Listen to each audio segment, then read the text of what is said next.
Violence in the Middle East has Israel pointing fingers, one official accusing Iraq and Iran of taking part. Just since 1996, the number of African Americans golfing has risen 30% and more than doubled in the past decade. The West is still on alert this morning, residents ready to evacuate at a moment's notice as those wind-driven wildfires inch closer to their homes.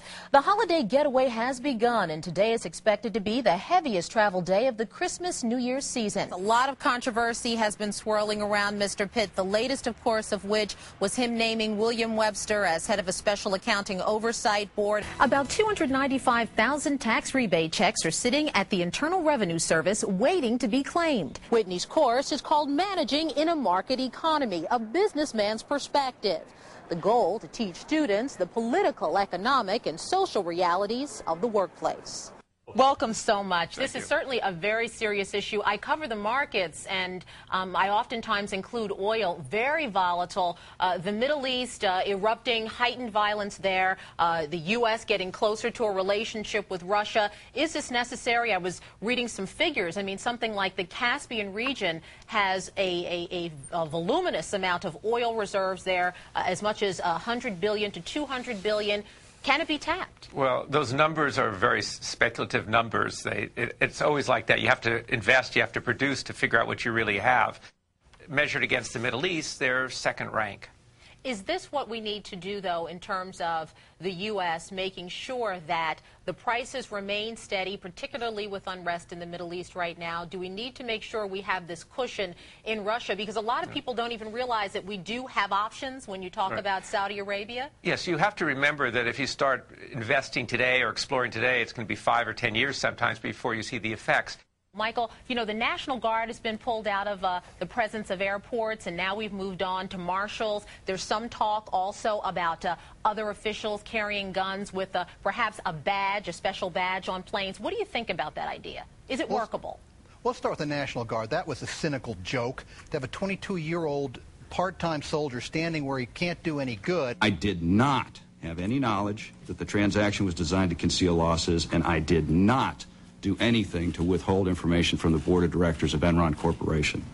Jeffrey Skilling, the embattled former chief executive of Enron, has an MBA from Harvard. And more than 2 decades after his graduation, students are taking a close look at how this Ivy Leaguer ended up on the hot seat at the center of one of the biggest corporate scandals in history. What do you think about what they were doing and how they're feeling? Could they have done anything about this?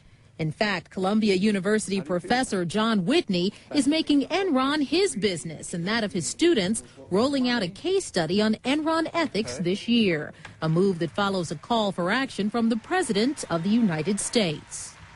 Our schools of business must be principled teachers of right and wrong and not surrender to moral confusion. And business schools are hearing that call and revising their courses to address the crisis in corporate America that has sapped investor confidence. Now, the professors need to address this, and need to address it succinctly and with a great deal of enthusiasm, because it's an important thing.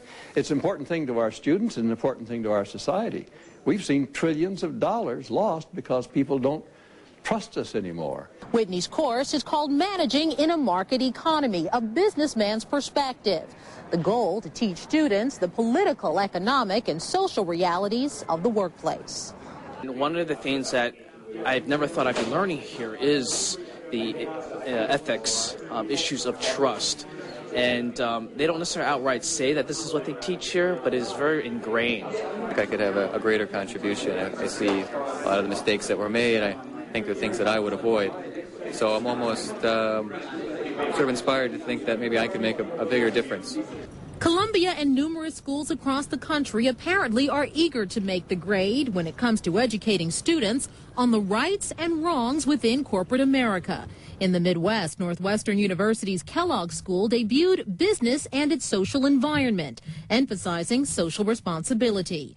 Oregon State University offers the Enron Implosion, moving it to a 700-seat auditorium due to high demand. Stanford University and Clemson University have also added Enron to their academic fare. So has the University of Texas at Austin. and our profession is undergoing very radical changes in terms of its rules, in terms of how we operate, in terms of what we're allowed to do.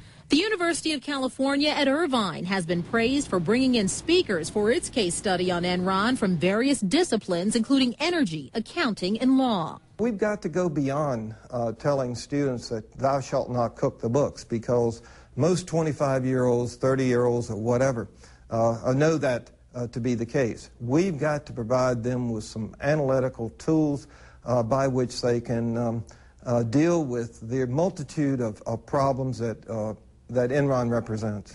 Back at Columbia University, Professor Whitney welcomed attorney Michael Young, author of Accounting Irregularities and Financial Fraud, to his class. We have to ask ourselves, how does this happen? How is it that at a public company, so many people get caught in such massive wrongdoing? Something Professor Whitney says can be avoided if students use their conscience as their guide. I want my students to have a strong moral compass, to be able to read that compass and to be able to react to it when they sense that something is not quite right. I think that's critically important, and if I'm able to accomplish that, I'll be very happy. When you think about California and golf, chances are Palm Springs and Pebble Beach come to mind, not Oakland. But if Craig Tanner has his way, golf in the inner city will eventually sound as natural as Tiger Woods and winning. In fact, it was Woods' explosion onto the golf scene in the late 90s that inspired Tanner to give up his job as a stockbroker and start his own company, Urban Golf Gear. The mission, bringing the widespread popularity of hip-hop style to the greens. I was watching Tiger and Steve Scott play for the amateur, and I knew that Tiger was going to go pro. I knew all the kids would get into golf, but I knew there was nothing out there that would represent them. So what I did was I wanted to come up with something that was a little hipper, cooler. According to the National Golf Foundation, there are over 25 million golfers in the U.S., 25% are women and 10% racial minorities, and the sport is growing by leaps and bounds. Just since 1996, the number of African Americans golfing has risen 30% and more than doubled in the past decade.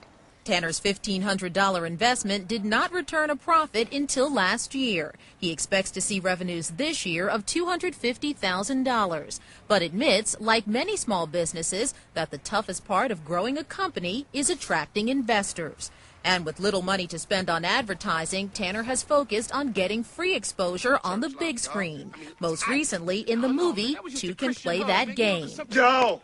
You ain't gonna believe what we saw at church today. What? And the Showtime series, Soul Food. Why didn't you ask her? But getting into the movies can actually be easier than getting into pro shops. So Urban Golf does most of its business over the web and at trade shows. But can that model survive? Roxanne Jones, deputy editor of ESPN The Magazine, thinks so. It's cooler to golf. Everybody now is interested in golf, no matter what ethnic group or age, men, women. They all think they can go out there and be Tiger Woods or Sergio or whoever. Urban Golf's logo is a man with dreadlocks whose face is morphed from 4 dozen nationalities. I get the black kids that go, oh, he's black. I get the Asian kids that go, oh, he looks Asian. I get the Latin kids the same thing. So the cool thing is, I always tell them, yeah, he is you. So in a sense, he's everybody. Tiger Woods wasn't the first minority to break into the world of golf. In the 60s, Charlie Sifford broke racial barriers in golf, inspiring many people of color to play the game. But Tiger's total domination of the sport has changed the perception that golf is just for the country club set. The demographics of golf is changing, and I think it's going to mirror and is beginning to mirror more the general population in this country and, frankly, over the world. So, will Tanner's clothing line be a hole-in-one? The young golfers at Rutgers University think so. What do you think of this stuff? I like it. This could appeal to anybody who plays. It's been a sport that hasn't been kind to people of color.